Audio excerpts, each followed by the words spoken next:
اور پھر جی وطر کی نماز ادا کر رہا ہے. جیسے طاق راتوں میں عام طور سے ہمارے مساجد میں یہاں پر اس طرح کا معاملہ ہوتا ہے شیخ, تراویح کے فوراً بعد 4 رکعت جو یہ عشاء کے فوراً بعد 4 رکعت تراویح پڑھا دی جاتی ہے. پھر رات میں انتظار کرتے ہیں آخری پہر کا, یعنی سحری سے پہلے وقت میں, پھر 4 رکعت تراویح ہوتی ہے, 3 رکعت وطر ہوتی ہے, اور پھر لوگ اپنے اپنے گھروں پر جاتے ہیں. دیکھیے اس میں یہ کہوں گا کہ اللہ کے نبی صلی اللہ علیہ وسلم کا یہ طریقہ نہیں رہا ہے.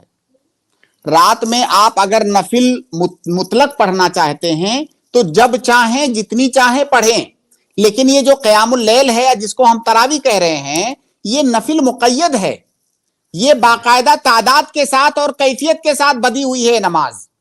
تو آپ اسی طرح سے پڑھیں جس طرح اللہ کے نبی صلی اللہ علیہ وسلم نے پڑھا. کیا کبھی اللہ کے نبی صلی اللہ علیہ وسلم نے ایسا کیا؟ کیا صحابہ کرام نے کبھی ایسا کیا؟ نہیں. اس لیے اگر اس نماز کو آپ اسی طرح سے پڑھیں جیسا اللہ کے نبی صلی اللہ علیہ وسلم نے پڑھا.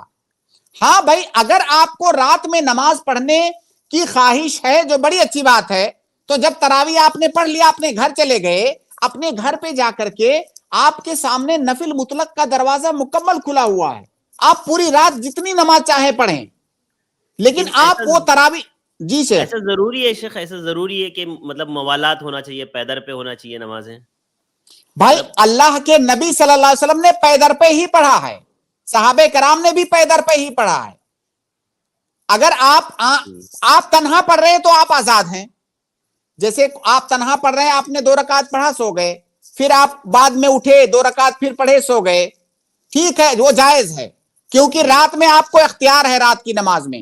لیکن یہ نماز جو ہے نا, دیکھیں نفل نماز میں اصل یہ ہے کہ وہ جماعت سے نہیں ہے, یہ آپ ایک قاعدہ یاد رکھیں. نفل نماز میں اصل یہ ہے کہ نفل نماز باجماعت نہیں ہے سوائے چند نمازوں کے, انہی میں سے ایک تراویح کی نماز ہے. تو گویا کی نفل نماز اپنے اصل اس کا جو اصول ہے اس سے ہٹا ہوا ہے تراویح کی نماز, تو وہ جماعت سے ہے. تو جب آپ نے اس کو جماعت سے پڑھا تو جیسے اللہ کے نبی صلی اللہ علیہ وسلم نے پڑھا آپ اس طرح سے پڑھیے. ہاں آپ تنہا پڑھ رہے ہیں تو آپ جیسے چاہیں ویسے پڑھیں. ٹھیک ہے شیخ, جزاک اللہ خیر. میں اگلے گیسٹ کو ایڈ کر رہا ہوں, عامر سہیل, میں آپ کو ایڈ کر رہا ہوں, آپ اپنا سوال پوچھیں. جی السلام علیکم. وعلیکم السلام ورحمۃ اللہ وبرکاتہ. السلام علیکم. جی میرے گاؤں میں ایک مفتی صاحب ہیں, جی تو اس سال رمضان میں انہوں نے فتویٰ دیا ہے کہ جیسے پہلے کیا ہوتا تھا کہ 10 15 20 عورتیں جو ہوتی تھی ایک جگہ, کوئی حافظ جو ہوتا تھا 10 سال کا 12 سال کا لڑکا یا 16 سال کا, اس کو کسی آنگن میں کھڑا کر کے تراویح پڑھا کرتی تھی. تو اس سال انہوں نے فتویٰ دیا ہے کہ یعنی وہ غیر محرم ہوا اس کے پیچھے نماز نہیں پڑھ سکتے ہیں. عورتیں جو اپنے گھروں میں صرف نماز پڑھے, جس کو جیسے پڑھنا آتا ہے, جتنا سورہ یاد ہے جس طریقے سے اپنے گھروں میں پڑھے, ایسے کوئی حافظ رکھ کے نماز نہیں پڑھ سکتے. دیکھیے اچھا سوال ہے آپ کا. میں اس پر میرا سوال یہ ہے کہ جب ہماری عورتیں مسجد میں جاتی ہیں نماز پڑھنے, وہ مسجدیں جہاں پہ انتظام ہوتا ہے عورتوں کے لیے, تو کیا وہاں پہ جو نماز پڑھا رہا ہوتا ہے امام, کیا وہ محرم ہوتا ہے غیر محرم ہوتا ہے؟ آپ بتائیے. ایک منٹ شیخ, میں میوٹ کر دیا تھا. جی عامر سہیل بھائی بولیے, کیا بول رہے تھے؟ یہ ہمارے گاؤں میں اس طریقے کا انتظام نہیں ہوتا مسجدوں میں, عورتوں کے لیے آنا منع. آپ حنفی مسلک کی بات کر رہے ہیں اہل حدیث مسلک کی؟ جی جی جی جی ہمارے گاؤں پورا حنفی ہے. ہاں تو دیکھیے احناف نے تو عورتوں کے لیے مسجد کا دروازہ بند کیا ہوا ہے, حالانکہ اب بہت سارے لوگ جو سنت کو سمجھنے لگے ہیں انہوں نے دروازہ کھولنا شروع بھی کر دیا ہے. الحمدللہ, اللہ کا شکر ہے کہ وہ لوگ ان حدیثوں کو سمجھنے لگے ہیں. بہت بڑی جہالت کی بات ہے جن لوگوں نے اللہ کے نبی صلی اللہ علیہ وسلم کی متعدد حدیثیں جس میں عورتوں کو مسجد جانے کی اجازت ہے, ان حدیثوں کو چھوڑ رکھا تھا صرف اس لیے کہ امام صاحب نے کہا ہے. بہرحال ابھی بہت سارے حنفی بھائی ماشاءاللہ اس پر عمل کرنے لگے ہیں. تو بہرحال ہم اس سے قطع نظر کہ حنفی یا اہل حدیث, اصل یہ ہے کہ کوئی غیر محرم مرد کسی عورت کی امامت کرا سکتا ہے, لیکن پردہ ضروری ہے. جیسے مسجد میں جب عورت جائے گی تو پردہ ضروری ہے, دوسرے جو اجنبی مرد وہاں ہوتے ہیں ان سے پردہ ضروری ہے. اسی طرح سے وہ کہیں پر بھی کسی اجنبی کے پیچھے نماز پڑھے, اس کی نماز جائز ہے, پردہ ضروری ہے. تو اگر کوئی امامت کرا رہا ہے